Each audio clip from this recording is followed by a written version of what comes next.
یہ علی حسین کا جو سوال ہم آیا نا، سارے سوالوں پر آپ بات نہیں کریں گے، اس کا ایسا کچھ بیان کے تو ایک ایسا کہ اگر مر گیا نا اس دوران میں تو قرض رہ جائے گا۔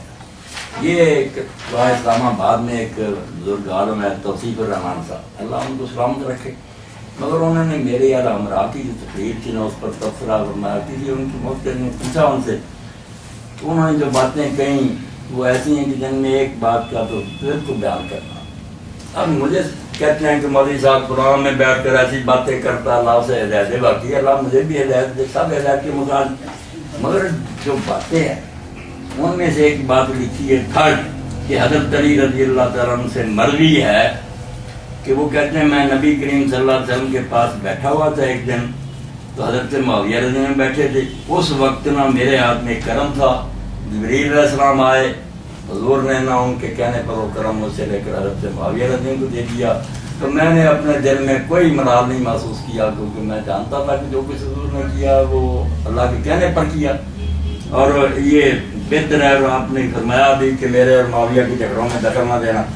اس پر میں کہوں گا کہ مجھے جو نصیحت توصیف الرحمان کا کہہ رہا میری باتوں میں سے ایک بات بھی اگر وہ ثابت کر دیں، باقی پر پھر تبصرے کریں دعا اور سوال، تو میں بالکل سر چکاؤں گا، مگر الحمدللہ مجھے اطمینان ہے، میں ساری دنیا کے علماء کو کہتا ہوں کہ چیلنج کروں میری روایت، اگر اس میں کوئی کمزوری ہے راوی، مگر ایسی بے بنیاد بات طبقات الحنابلہ میں دیکھا ہوا مروی ہے، بتائیں اگر سند نہ دیکھی جائے تو گپے ہی گپے۔ میں توصیف الرحمان صاحب کی طرح ہو جاؤں تو میں اپنے اہل سنت کی کتابوں سے نکال کر دکھاؤں گا کہ حضور نے فرمایا جب معاویہ کو میرے منبر پر خطبہ دیکھو تو اس کو قتل کر دو، یہ فرعون ہے اس امت کا، مگر میں توبہ کر دوں، میں حضور کا نام غلط کیوں استعمال کروں؟ مجھے پتا کہ وہی بے ایمان لوگوں گڑھی، ان کے چیلوں نے بھی جو گڑھی ہیں کرم باری، یہ بھی بالکل کوئی شان معاویہ رضی اللہ عنہ کی حضور نے نہیں بیان فرمائی۔ وہ ٹھیک ہے حضور کے ساتھ سے حضور کے رشتہ دار بھی ہیں، اللہ تعالیٰ انہیں انعام دے، میں کبھی بددعا میں ہی کے حق نہیں کبھی برا کہتا، مگر گپے نہیں مارنی تھی، تو یہ بات جو نا اس لیے میں نے کہی رہ گئی، کام خراب ہو، کوئی یہ روایت نہیں، کوئی کرم حضرت علی سے لے کر حضرت معاویہ کو نہیں دیا، نہ حضرت علی نے ان کی فضیلت بیان کی۔ حدیث کے جتنے عالم ہیں، مولا علی قاری ہیں، امام ابن قیم ہے، ابن جوزی ہے، جتنوں نے کتابیں لکھی ہے جھوٹی روایتیں لکھی ہیں موضوعات، وہاں صاف لکھا ہوا ہے لم یصح فی فضل معاویہ حدیث القط، کھنگالنے کے بعد سارے علماء نے کہا حضرت معاویہ کی شان میں ایک حدیث بھی صحیح ثابت نہیں ہے، کچھ بالکل لکھا ہے امام ابن حجر نے اور تحفۃ الراغب امام مبارک پوری میں کہ دشمن جو تھے حضرت علی کے انہوں نے گھڑ کر نہ حدیثیں رسالے بنائے کہ حضرت معاویہ کو علی کے برابر کرنے کی، علی یار علی کو بہت بہتر، علی کے ساتھ پاسنگ کرنے کی جھوٹ بولا، اور وہ امام احمد بن حنبل سارے کہتے ہیں امام زاہد کہ سب جھوٹی ہیں، کوئی شان نہیں، بس مسلمان شخص دور اللہ اللہ کر دو۔ تو یہ کرم کس سے نہ حضرت علی نے ان کی فضیلت بیان کی، یا ہمارے شہر کے ایک عالم دین نے کتاب لکھی، اس میں اس نے لکھا کہ حضرت علی رضی اللہ عنہ نے کہا کہ جو میری طرف سے مارے گئے، جو حضرت معاویہ کی طرف سے مارے گئے، سب جنتی مصنف ابن ابی شیبہ۔ اب میرا ایک شاگرد چلا گیا، میں نے اس کو نکال کر دکھائی، اس نے جا کے کہا مولانا یہ حدیث ہے کہ حضرت علی نے فرمایا میرے طرف سے جو مرے اور حضرت معاویہ سب جنتی، ہاں ابھی دکھاتے ہیں۔ جب نکالی تو میں نے جو دکھایا تھا آگے، اس نے لڑکے نے کہا مولانا آگے کیا لکھا؟ مولانا کے پیر میں ہونٹ ہلنے لگے، جھوٹے تھے، آگے لکھا تھا کہ جو 60 مارے گئے ہیں وہ جنتی ہے، مگر آخر میں فیصلہ میرے اور معاویہ کے درمیان رہ جائے گا کہ اب اس میں سے کس نے دوزخ میں جانا، کس نے جنت میں جانا، ہم جو لیڈر ہیں نا ہم پکڑے جائیں۔ یہ فکرہ کھا لیا، جب یہ پڑھایا پھر کہنے لگے میں معاویہ کو دوزخ دے دوں، اس نے کہا نہیں اللہ یہ بات نہیں، اللہ انہیں بھی جنت دے دے، مگر آپ نے دھوکہ کیوں کیا؟ جو روایت لکھی پوری لکھ دے، آگے کے جو پیچھے ہیں لوگ اس میں چلے ٹھیک ہے پیچھے لگے ہوئے، کہا جو پیچھے ہیں مرے ہیں جنتی ہیں، مگر معاملہ آخر معاویہ پر آ کر جائے گا کہ اب ان میں سے کس نے بھگتنا ہے۔ تو مطلب یہ کہ جھوٹی روایتیں لکھنے کا کیا فائدہ، سچی بات لکھو۔ اب یہ ہے نا کہ طبقات الحنابلہ میں ہے، یہ نکال کر اور لکھ بھی پہلے دیا کہ مروی ہے، حالانکہ سب جانتے جب ہمیں کہا نا مروی ہے رویا یقال کیلا، بے بنیاد بات ایسا کہا جاتا ہے، لوگ ایسا کہتے ہیں بے سروپا بات۔ اور اتنی بڑی بات مولوی صاحب کے مقابلہ میں تم نے کہی ہے توصیف الرحمان صاحب، اب ایمانداری کی بات یہ ہے کہ اگر تم اللہ سے ڈرتے ہو تو یہ روایت نکال کر پھر قادر النابلہ میں لکھی کا کوئی فائدہ نہیں. ادھر ہمارے یہاں ترمذی ہے، ابو داؤد ہے، اتنی چوکی کی کتابیں ان کی ساری لکھی ہوئی نہیں ہم مانتے. حالانکہ سمجھیں اگر سند نہ دیکھی جائے کہ بیان کرنے والے کون ہے معتبر، تو جس کا جیتا ہے جو جیتا ہے مختار. میں نے کہا یہ حدیث ہے لکھی ہوئی کہ معاویہ کے منبر پر ٹکر کر مگر اس کی بیان کرنے جھوٹے. میں نہیں جھوٹی بات کروں گا، میں ان علماء سے بھی کہتا ہوں کہ سچی باتوں کی طرف آ جاؤ. پھر اگر قصور نکلتا قصور مانو. قصور ماننے سے کیا مطلب آتی؟ آدم علیہ السلام سے غلطی انہوں نے مانا نہیں، نبی تھے. ربنا ہم سے غلطی اللہ معاف. بھائی سیدھی طرح مان لو کہ بشرطے یہ کام ہم سے غلط کی بات. اس کے بعد کیا ہم نے گالیاں دینی ہیں یا دوزر بھیجنا توبہ ہمارے بزرگ ہیں. تو ایک بات جو تھرڈ لکھی تھی نا اس کی وجہ میں نے ضرور سمجھی کہ یہ اگر موت ہوگی پتہ نہیں موت کا تو یہ قرض رہ جائے. اب یہ سن رہے ہیں سارے. علی حسین بھی کہے اور اس کا ساتھی بھی جس کا ذکر کیا وہ بھی جائے اور توصیف الرحمان صاحب بھی کوشش کریں اور نکال کر دکھا دیں کہ حضرت علی سے صحیح روایت ہو. بسم اللہ. ورنہ یہ ہے نا مناظرے کرنے کا شوق چھوڑیں. جو میں کہہ رہا ہوں ایک فقیر درویش خدا کے لیے اس کو سوچو. میری عمر گزری ہے، تم کہتے شیعوں کی گود میں. نہ مجھے شیعوں سے محبت ہے، نہ سنیوں سے، نہ کسی سے. میں جو کچھ دین حق کہتا اس کو جزاکم اللہ اللہ دیکھوں گا اس کی بات کو. جزاکم اللہ احسن الجزاء. کیا کہ ختم کریں کہ مولانا توصیف الرحمان صاحب نے اللہ علیہ السلام رکھے میرے لیے دعا کی کہ اللہ انہیں ہدایت دے. باقی ہر لمحہ ہم ہدایت کے محتاج ہیں. صراط المستقیم بھی نہیں اٹھا سکتے، مگر یہی دعا میری ان کے لیے بھی کہ وہ بھی جدل اور مناظرہ. پہلے بھی ان کا سر جھگڑے بریڈیوں سے جھگڑوں سے جاگ پائیں. یہ جھگڑے کوئی بات، یہ ایک بیماری ہے. اس کی بجائے تحقیق کی طرف آئے کہ جو دوسرے کہتے ہیں بیچارے ان کو بھی غور سے سنا.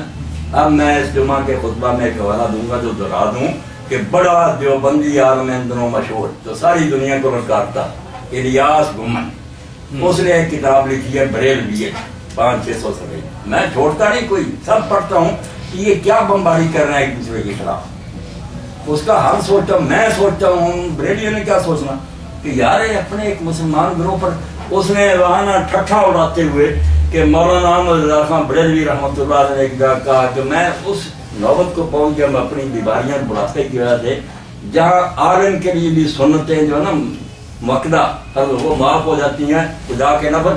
میں نے نفل چھوڑ دیا مگر سنتے پھر بھی ادا کر رہا ہوں. حالانکہ میں اس سٹیج پر ہوں کہ جہاں سنتے بھی معاف ہو جاتی. وہاں لکھتا ہے گھومن کہ یہ مسئلہ دنیا کی کسی کتاب میں نہیں. اس کو اعلیٰ حضرت کہتے ہو، یہ کہتے ہو.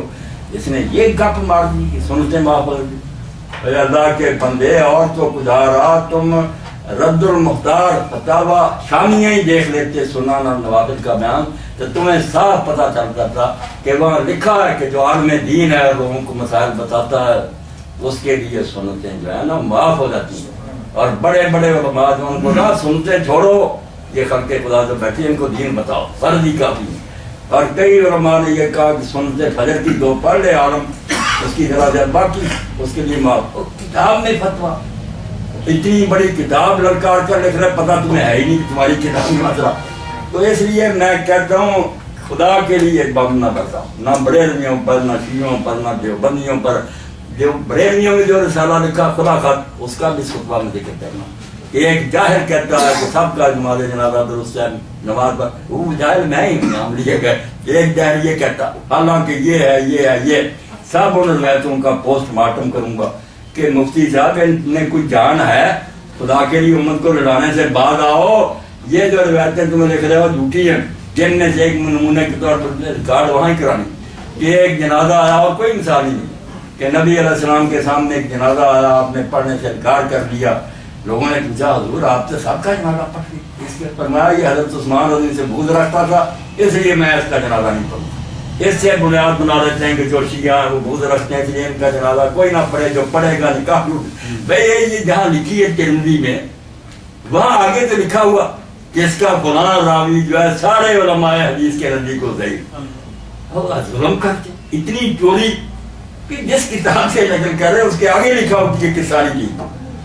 تو یہ باتیں جمعہ کے خطبہ میں انشاءاللہ بیان کروں گا تاکہ پتہ چلے جو بندی ہو بریلوی ہو شیعہ ہو اہل حدیث ہو سارے مولوی جھوٹ پر ہو گئے، جھوٹ سے کام چلاتے ہیں، جن کتابوں کا حوالہ دیتے ہیں وہاں بات کچھ اور ہے، دکان چمکانے کے لیے اللہ سے ناراض ہو گیا، ورنہ اگر یہ اللہ سے ڈر جائے نا اور گروہ بندی تو اگلے دن ہی صلح ہو گئی، اکٹھے نماز پڑھیں گے، محبت کریں گے. کیا ہے باتیں؟ مسلمانوں میں اگر اختلاف ہوگا قیامت ہے. دنیا کی سب امتوں میں اختلاف ہے، عیسائیوں میں، یہودیوں میں گروہ ہیں، اور آپ میں ویسے کرتے ہیں. یہ علم کو بڑھنے کے لیے آگے بڑھے تحقیق، ایک دوسرے کا سر پھوڑنے کی بات ہے کہ مار دو اور گزر دو.